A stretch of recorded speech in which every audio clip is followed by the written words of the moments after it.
What was the weirdest rule you had to follow in school? When I was in high school, the phrase epic fail was a thing. One of my teachers became sick of it and banned it. It was quickly replaced with catastrophic error. Way back in elementary school, we weren't allowed to walk around the school in groups larger than 3 because it intimidated the primary grades like fricking what? I picture a bunch of 4th graders in jeans and leather jackets snapping while swaying side to side looking for some trouble. They didn't allow the boys to have door on the bathroom stalls in high school. They let teachers use those bathrooms. Nothing like walking in on your 300-pound history teacher dropping a deuce. The same rule was enacted in my high school for 2 weeks. It had to stop after a large group of boys would get together during class and wander from bathroom to bathroom finding people who were taking a poop and then yell, clap, cheer them on for pooping. When I was in elementary school, we had a rule that kids were strictly not allowed to touch rocks. No rocks. Not pebbles, not big rocks, no rocks. I got put in timeout a few times for touching rocks. The problem was, our playground was built on a pebble pit. If you fell or wanted to sit on the ground to play, you could very well be singled out and punished for touching rocks. It was a huge tattlefest too. Kids would catch others touching the rocks and run to tell the PE coaches, who would immediately interrogate you. Did you touch rocks? Tell me the truth. I found a really cool rock in 1st grade and decided to show it to my coach. I told her it looked like an alligator's skull. She smiled at me, took the rock, and chucked it as far as she could, then bitterly told me, "Don't touch rocks.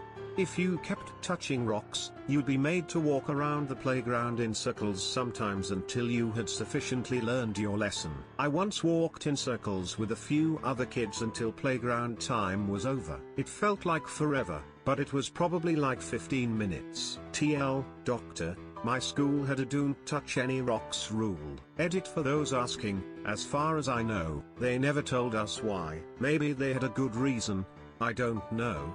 All I know is that rock touching was forbidden. My school dates back to the 13th century, so we had some archaic rules still floating around. My personal favorite was that the head boy gained the right to grow facial hair and graze his sheep on the headmaster's lawn. No band shirts at my Christian school. But the only ones that would be recognized were Christian bands, so you could get away with almost anything else. Red Hot Chili Peppers, eh? That into cooking? In middle school we weren't allowed to clap during assemblies because the vice principal thought it was too disruptive. We could only do jazz hands. This seems like a rule that was made up just because it was secretly hilarious to watch a room full of teenagers do simultaneous jazz hands with deadpan face expressions. I had severe kidney problems when I was in secondary school. The rule was that when we were in the yard, you couldn't leave the yard until break/lunch was over. Like they literally locked the gates to stop you from leaving once in the yard. I had multiple arguments with teachers for not letting me go to the toilet. Then getting bitched at in classes for asking to go or being late.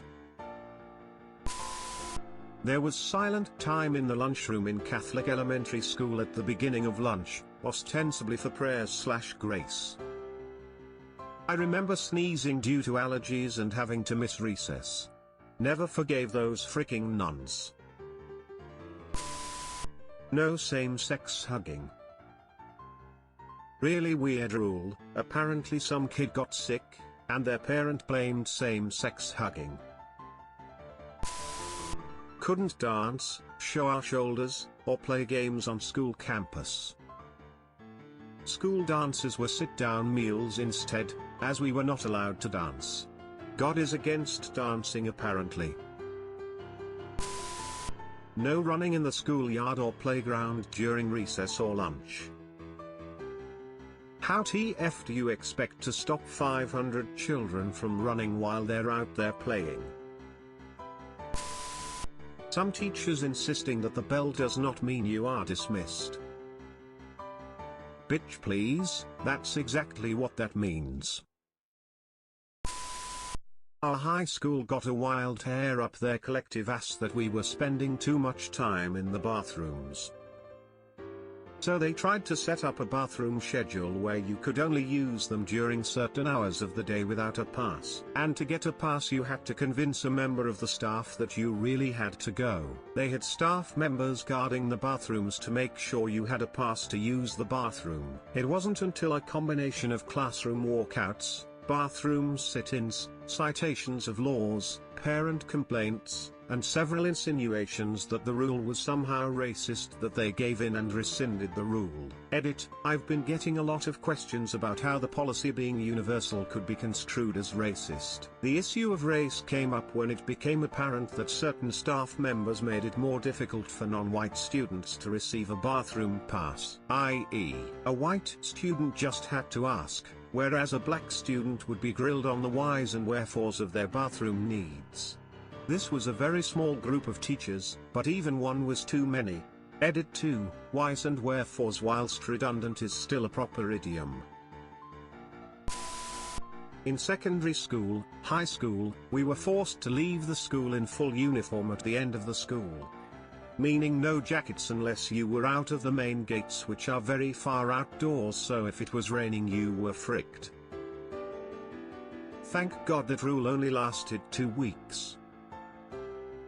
It always amazes me how little foresight rule makers have with things like dress code.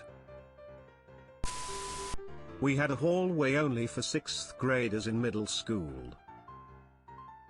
It was really strange because it was in the middle of the entire school. But if any teachers found you there, you were sent to the principal's office. We had one-way hallways one year in junior high because it was overcrowded and they thought that might make movement between classes more efficient. They had teachers in the hallways between every class to make sure you didn't go the wrong way, even if your locker was like 10 feet the other direction. Super inconvenient. Edit: wow, my first greater than 1K comment. Guess all those extra laps around the school were worth it in the end. No Nike brand shoes. I grew up in a bad area of Chicago, that is now going through the third wave of gentrification. Apparently gangs at the time identified with Nike shoes. If you had on Nike shoes the teachers would put masking tape over the Nike logo. Edit: this comment got me to 200k comment karma. Thanks, that was my goal in 2018. The waves of gentrification are, working class, then artsy people, then young professionals, then people from upper middle class. First you have the Nike gang, then comes the masking tape gang. Because of gang affiliations, we were banned from wearing 3 items of red or blue. Things got a bit hairy on school spirit days, where they encouraged us to wear our school colors, red, white and blue. Just turn spirit days into KKK rallies. Edit: well, this is my highest rated anything.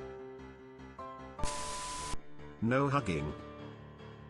All of the girls in elementary including myself would hug each other if we were friends. We would also hug certain teachers because some were really amazing people and helped out less fortunate students like me. We were only allowed to fist bump. Both the teachers and students did it anyway despite the principal monitoring the hallways all the time to try to stop it. Frick you, Ms. McRae.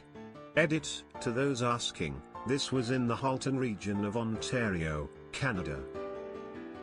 My school band hugged when my sister was there. It was because some girls were hugging and that hugging turned into hand-holding and kissing. And of course, being a Christian school, this was blasphemous, so they decided nobody could hug at all.